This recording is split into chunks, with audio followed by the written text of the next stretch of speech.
In a significant and troubling development in the Israel-Gaza conflict, Hamas military wing, the Al-Qassam Brigades, announced it had killed at least 20 Israeli Defense Forces (IDF) soldiers in the past 2 days.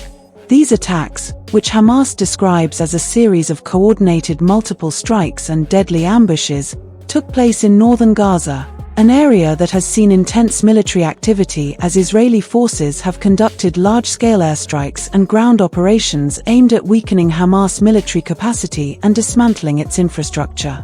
Hamas has been quick to emphasize the scope and precision of its recent operations, characterizing them as a substantial counteroffensive that has dealt a serious blow to the Israeli military effort in Gaza. Al-Qassam Brigade statements indicate that these actions form part of a larger strategy, one they refer to as a war of attrition aimed at gradually depleting Israeli forces through targeted attacks on ground troops. In their official communications, Hamas has pledged that this wave of attacks is only the beginning, signaling their intention to continue a sustained campaign of resistance until, as they claim, Israeli forces withdraw from Gaza entirely. The recent escalation marks a particularly deadly phase in a conflict that has seen frequent flare-ups over the years but has intensified significantly in recent weeks. For Israel, the incursions into Gaza are part of a larger campaign to disrupt what they see as an extensive network of militant operations orchestrated by Hamas. Israeli forces have been targeting what they describe as key Hamas assets, including weapons storage sites, training facilities, and underground tunnels used to transport weapons and fighters. The IDF has consistently stated that its operations aim to neutralize threats to Israeli civilians and prevent further rocket attacks from Gaza into Israeli territories.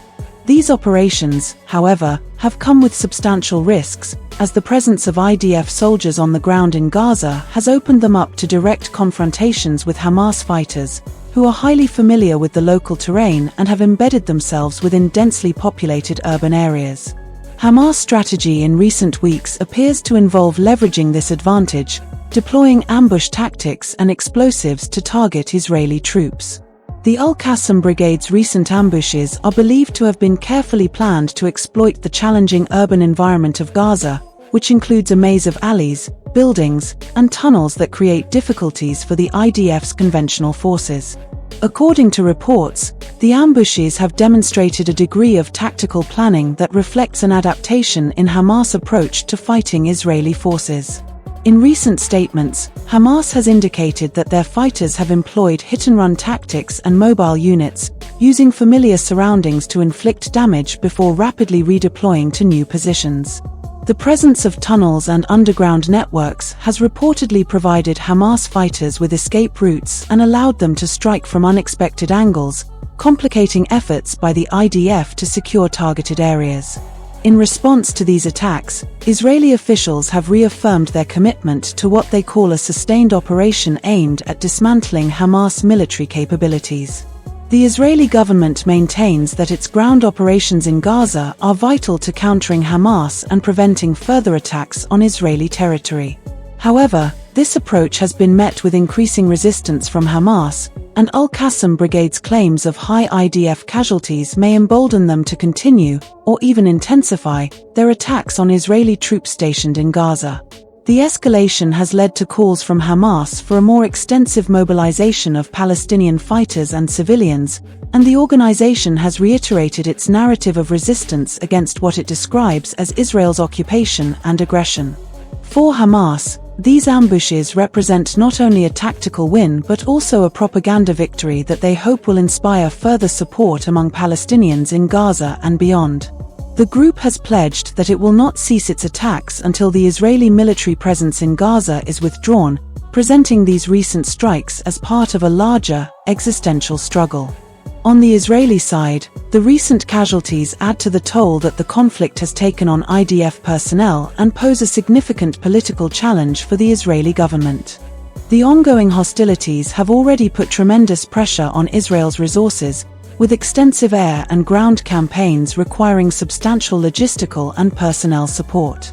The deaths of IDF soldiers in Gaza are likely to increase public scrutiny of the conflict's aims and may lead to growing calls for a reassessment of Israel's long-term strategy in Gaza. While the Israeli government has emphasized its right to defend against Hamas rocket attacks and militant activity, the rising toll of IDF casualties could complicate the government's ability to maintain public support for the military campaign.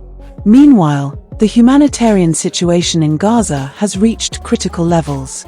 The intensified airstrikes and ground incursions have devastated infrastructure across Gaza, displacing thousands of residents and straining the few medical facilities still operational. International aid organizations have warned that Gaza's hospitals are nearing capacity, with shortages of essential supplies threatening the lives of the wounded and vulnerable. As the fighting continues, humanitarian corridors remain limited, and the risks to civilians have mounted, drawing sharp criticism from international observers who have called for an immediate ceasefire. The broader regional implications of the conflict cannot be overlooked, as Hamas' recent actions have drawn responses from neighboring countries and international powers concerned about the potential for wider destabilization in the Middle East.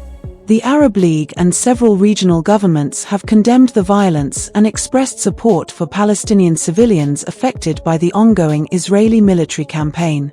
Some countries have called for international intervention, urging the United Nations to take action to de-escalate the situation and facilitate a return to diplomatic negotiations. The situation remains fraught, as both Israel and Hamas appear committed to their respective positions and continue to engage in a cycle of retaliatory violence. With no immediate resolution in sight, the conflict risks drawing in additional actors and could escalate further if the situation spirals out of control.